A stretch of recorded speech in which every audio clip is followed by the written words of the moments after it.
£5 for Aquarium of the Dead on DVD. That sounds like a bargain. I'll take one. Here's your DVD, and here's your £5. The Shining Sea Aquarium, and one of the workers is attacked by what seems to be a video game giant octopus. The octopus apparently died, but then came back to life again. Its slime contaminates the aquarium, turning all the other animals in there into zombies. This was actually a real aquarium, which the filmmakers were able to use because it was closed at the time, for reasons we're probably not allowed to talk about. It actually looks really good, provides interesting backgrounds, and there are a lot of shots of real animals, making you realise what a shame it is they couldn't have found something worthwhile to film there. One of the workers is attacked by what seems to be a toy dolphin. And we know Flipper lives in a world full of wonder. Before you know it, the other animals are breaking out of their aquariums, and the staff are worried about flooding, although we never actually see any of this. The water looks about a foot deep at the most.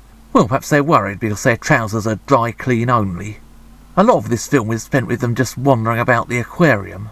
This could have made for a tense, claustrophobic thriller, but unfortunately the animals are impossible to take seriously. For example, at one point they're confronted with a walrus. Somebody tries to kill it with an axe, whereupon it gores them to death. A scene which is kind of undermined by the cartoon sound effects. And how do you feel sorry for these people? They're not just stupid. They're, I'm amazed you can work out how to walk on 2 legs, level of simpleness. It probably doesn't help that they're played by people who seem to think the secret of acting is gurning, pulling funny faces, going completely over the top, and basically behaving as though they're making a live-action kids' cartoon.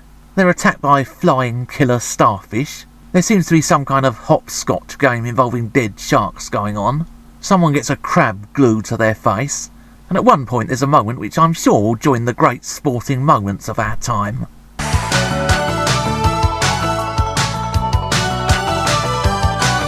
With its themes of viruses, lockdowns and so on, this movie really thinks it's being on the nose, bold and topical.